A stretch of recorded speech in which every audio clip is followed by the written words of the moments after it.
오늘은 사도됨의 표라는 제목으로 우리 하나님 말씀 함께 나누도록 하겠습니다. 하나님의 능력은 우리의 부족함이나 장애물, 없는 것도 다 있게 하시고 은혜가 되게 만드시는 무한한 능력이 그분에게 있습니다. 그래서 우리가 하나님을 의지할 수밖에 없고 또 하나님께 감사할 수밖에 없는 이유와 근거가 된다 하는 것이죠.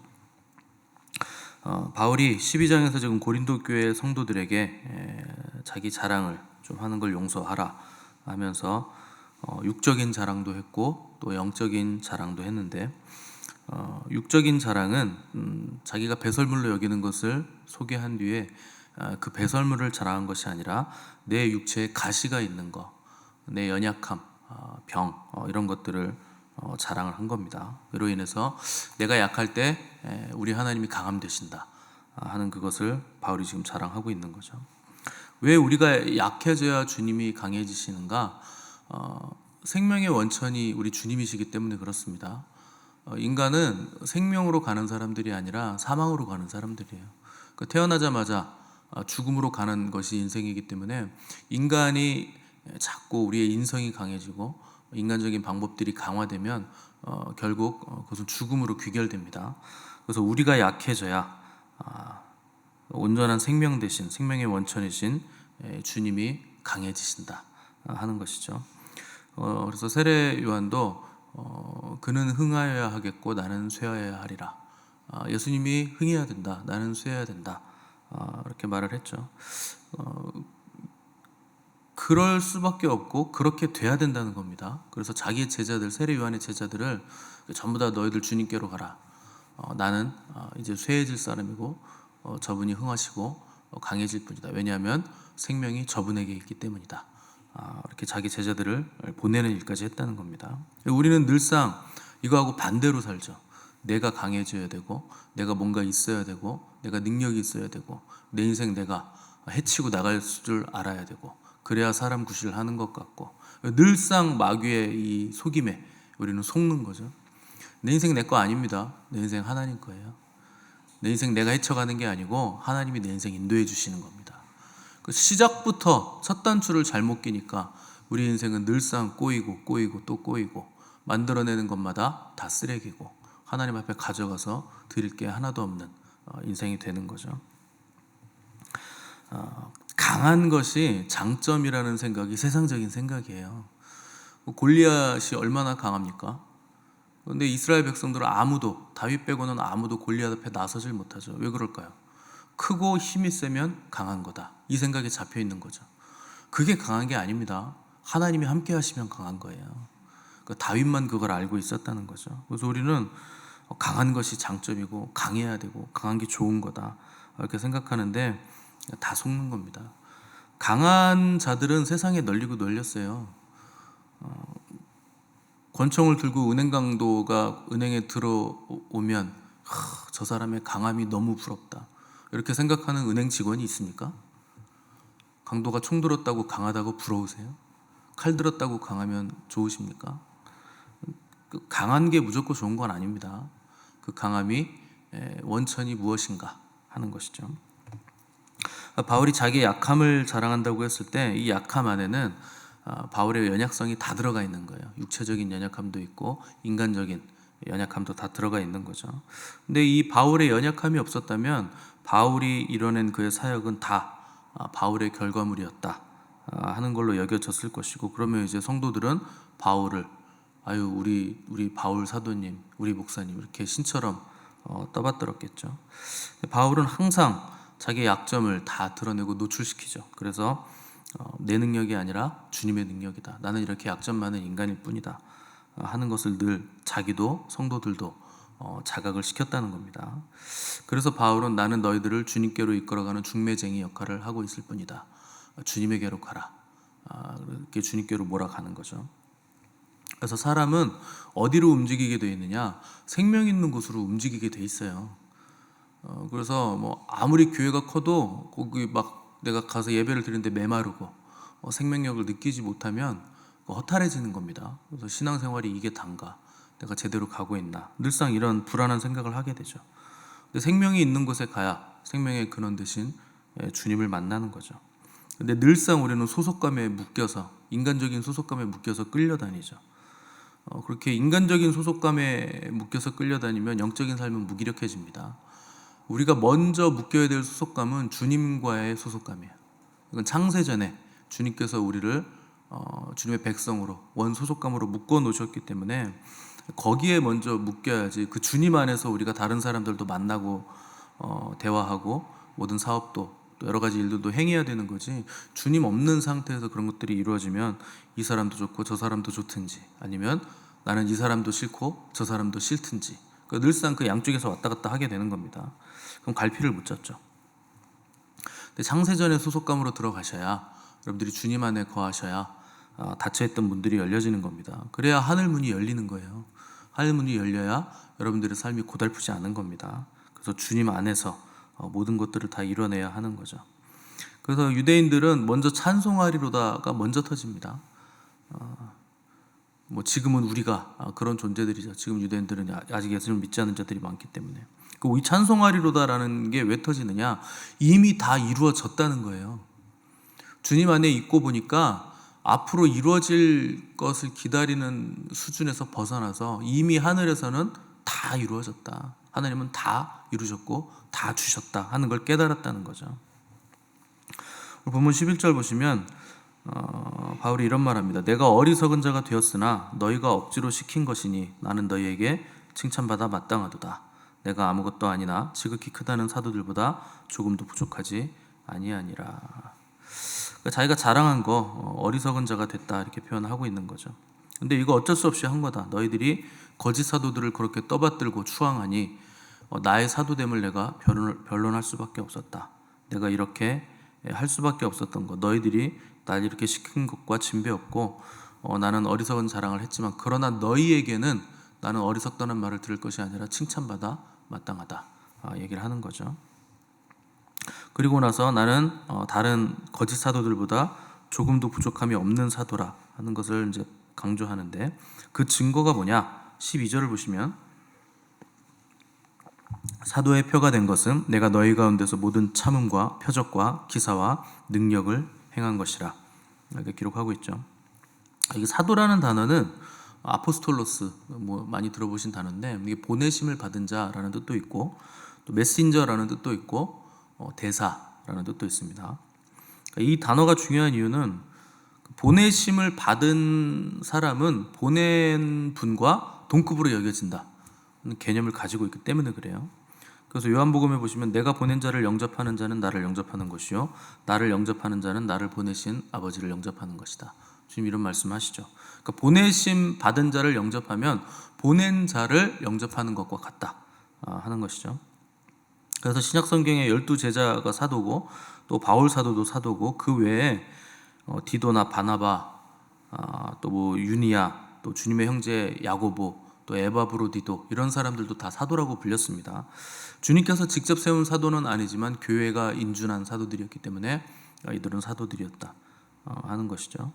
중요한 건 12절입니다. 바울은 예수 그리스도의 사도된 표, 그러니까 주님께 보내심을 받은 자의 표가 뭐냐 하는 것을 강조하면서 모든 참음과 표적과 기사와 능력을 행한 것이다 이렇게 기록을 했습니다. 그러니까 기적과 능력을 행했다 중요한 겁니다.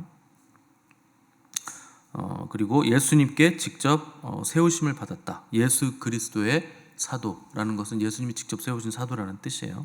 그래서 바울은 자기가 주님께 직접 세움받은 사도라는 걸 지금 강력하게 증거하고 있는 거죠. 그래서 주님도 바울을 부르셨을 때 눈에 비늘을 덮으셨는데, 그 눈의 비늘을 열어줄 사람이 아나니아라는 사람이었습니다. 그 아나니아에게 사도 바울을 소개할 때 이 사람은 내 이름을 이방인과 임금들과 이스라엘 자손들에게 전하기 위하여 택한 나의 그릇이다 이렇게 표현을 하셨어요. 그래서 주님이 직접 택한 주님의 그릇이 사도 바울이다 하는 거 주님께 직접 들었다는 거죠. 그러니까 주님이 직접 세운 사도됨을 사도 바울이 지금 강조를 하는 겁니다. 그래서 이렇게 사도들은 주님께 직접 부르심을 받고 직접 세우심을 받고 주님께 직접 들은 복음을 전했기 때문에 이들을 통해서 교회가 세워지고 설립되고 든든히 세워져 갔다 그래서 성경은 사도들을 교회의 기초라 이렇게 부르는 겁니다. 우리 생각에는 교회의 기초가 예수 그리스도인 것 같겠지만 그분이 사도들을 보내셨기 때문에 사도들이 또한 교회의 기초다. 보내심 받은 자들은 보낸 자들과 동급이기 때문에 그렇게 되는 겁니다. 그래서 에베소서 2장 20절에서 너희는 사도들과 선지자들의 터 위에 세우심을 입은 자들이다. 그러니까 교회를 뭐라고 부르느냐? 사도들과 선지자들의 터 위에 세움을 입었다 하는 것이죠. 그래서 사도들은 성도를 온전케 하며 봉사의 일을 하게 하며 그리스도의 몸을 세우기 위해서 그리스도께로부터 보내심을 받았다는 겁니다. 또 사도들은 예수 그리스도의 복음을 전하는 사명이 있죠. 근데 그 복음을 전할 때 어떤 일들이 나타나느냐? 표적과 기사와 이적, 능력이 나타난다. 능력을 행할 책임이 있다는 겁니다. 그래서 예수님은 그 사도들에게 귀신을 내어 쫓는 권능을 주시고 또 병 고치는 능력을 주시죠. 그래서 사도들이 가는 곳마다 그런 일들이 나타나는데 사도행전에 보면 뭐 사람마다 두려워하는데 사도들로 말미암아 기사와 표적이 많이 나타났다. 이런 표현들이 나오고 또 주께서 그들의 손으로 표적과 기사를 행하게 하여 주사 자기 은혜의 말씀을 증언하셨다. 또 이렇게 기록이 되어 있습니다. 무슨 말이냐? 은혜의 말씀을 증언하는 곳에는 표적과 기사와 이적이 나타난다는 뜻이에요. 왜냐하면 그 말씀의 증거, 그것이 참 말씀이다, 하나님의 말씀이다 하는 증거로 주님께서 그들의 손으로 표적과 기사를 행하게 하여 주셨다. 그러니까 참된 복음을 전하는 사람들의 입술에서 복음이 선포되면 입술뿐만 아니라 그들의 손에서도 복음이라는 증거, 참다운 증거가 나타나는데 그들의 손으로 표적과 기사, 이적을 행하게 해주신다는 겁니다. 그러니까 뭐 오늘날 교회는 여기에서 갈라지는 거죠. 교회가 왜 무기력하냐? 말씀은 선포가 되는데 그 말씀의 복음의 능력은 나타나지 않을 때, 그러면 이제 무기력해지는 거죠. 또 뭐 신학자들은 뭐 초대교회 이후로 표적과 기사와 이적은 끝났다. 병고침과 또 귀신 쫓아내는 일들은 끝났다고 하는데 문제는 귀신은 아직 그 일을 끝내지 않았다는 데 있어요. 여러분, 귀신이 그 일을 안 하겠습니까? 사람들을 막 잠식하고 그 사람들 안에 들어오고 병을 주고 귀신들이 야 초대교회가 지났다, 우리도 이제만 쉬자, 뭐 이렇게 쉬고 있을 것 같아요? 안 그렇습니다.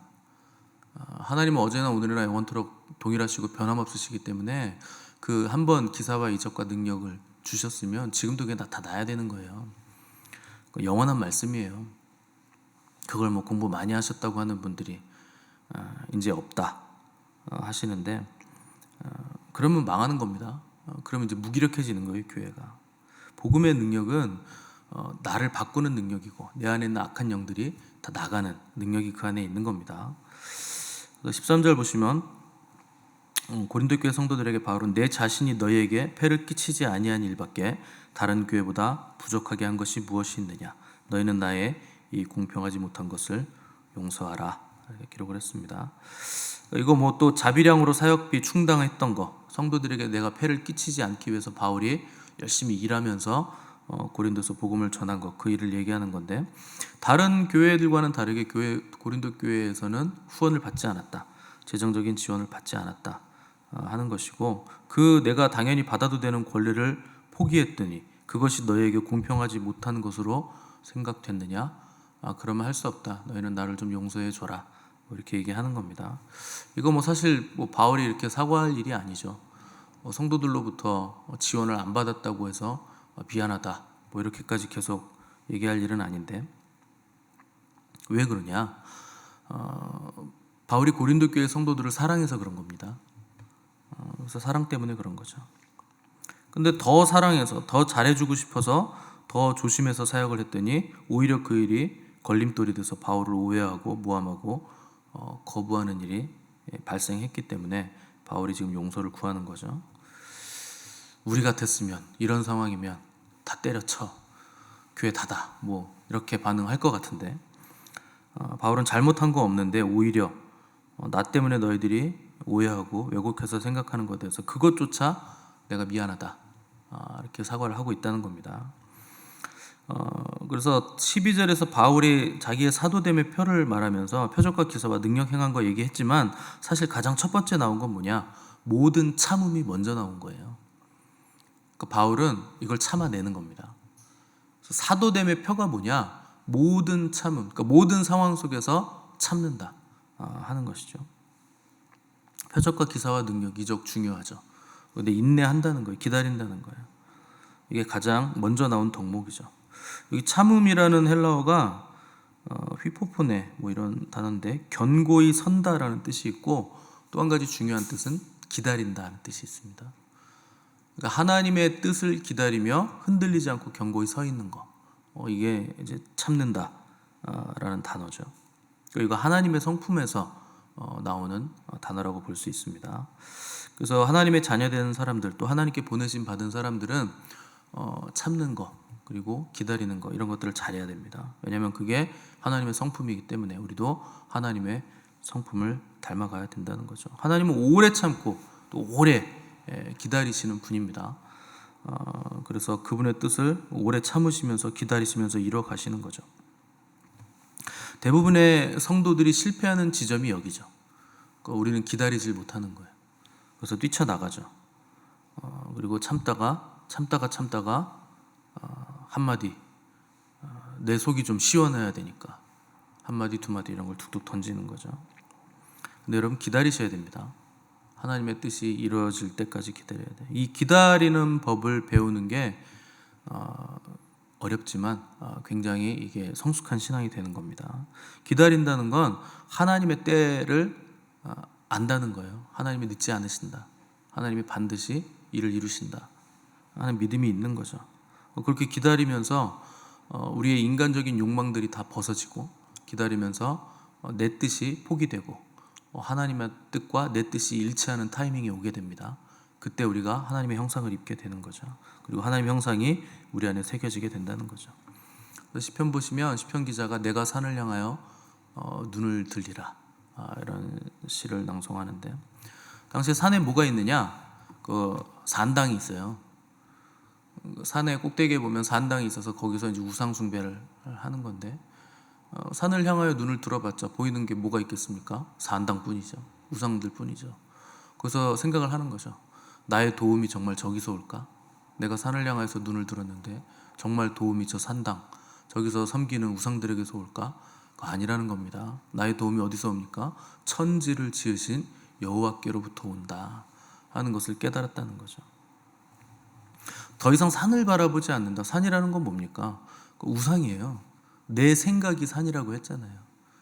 히브리적인 사고에서 산이라는 건 인간의 머리를 말하는 거예요. 사고 체계, 이성, 합리성, 생각 그걸 말하는 거죠. 더 이상 그걸 바라보지 않는다.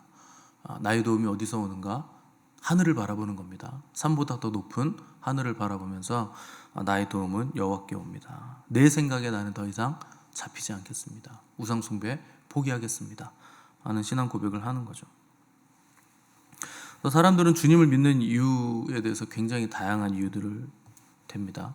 복을 받기 위해서, 형통하기 위해서, 성공하기 위해서, 기쁨을 누리기 위해서, 평안하기 위해서 여러 가지 이유들이 있는데 그런 이유들은 주님을 믿기 때문에 나타나는 열매들이에요.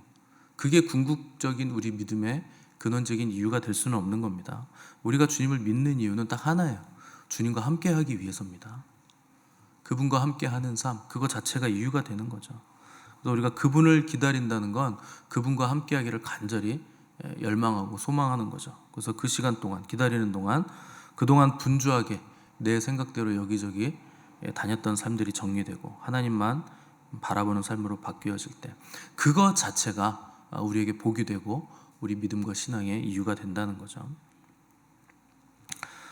그래서 그분과 함께함으로 어떤 일이 생기든 간에 그 모든 것들은 다 결과적으로 우리에게 복이 됩니다.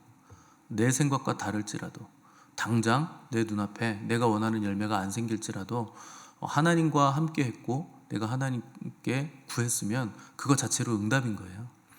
우리의 필요는 주님이 가장 잘 아시기 때문에 지금 나에게 그게 필요 없다는 걸 인정하면 그걸로 되는 겁니다. 그래서 모든 참음이라는 건 말 그대로 그야말로 모든 상황에서 참는다 하는 것이죠. 왜냐하면 하나님이 이 모든 상황을 다 주관하고 계시기 때문에 기다릴 줄 안다는 거예요. 주님이 우리의 기다림과 참음을 다 아시죠. 그리고 반드시 갚아주십니다. 또 참는다고 하면 여러분 또 이를 악물고 내가 그래 저 인간 내가 참아주겠어 부두둑 이를 갈면서 1년 한번 참아보자. 1년이 지났네요. 그래 한 해 더 참아보자. 3년 참고 5년 참고 9년 참았는데 10년 만에 또 내 속을 긁어가지고 10년 만에 터졌어요. 여러분 그건 참은 게 아닙니다. 벼른 거예요. 참는 건 그런 거 아니에요. 10년 동안 벼른 게 그게 어떻게 참는 게 됩니까? 참았다는 건 주님을 안다는 거예요. 나를 참아주시고 나를 위해서 죽으시고 고통당하신 그 주님을 알게 됐다는 겁니다. 그래서 주님을 바라본다는 거죠. 주님을 보게 됐다는 거죠. 그래서 주님을 보면 그분을 기다리면 모든 게 다 오게 돼 있습니다. 주님이 오셔야 모든 게 다 와요. 우리가 성경에서 보는 귀한 열매들, 은사들, 능력들 주님이 오셔야 오는 거지. 주님이 오시지도 않은 상태에서 능력만 나에게 임하고 은사만 막 세게 나타나고 그럼 망합니다. 그 좋은 거 아니에요. 주님이 오셔야 됩니다. 그래야 내 무거운 짐도 가벼워지고 오해들도 풀려지고 용서도 그때 가능해지는 거죠. 그래서 주님을 기다리시기 바랍니다. 주님을 바라보시기 바라고 그분 닮으시기 바라고 그분 영접하심으로 오래 참고 기다리신 하나님 아버지의 마음이 또한 저와 여러분들의 마음 되시기를 간절히 바랍니다.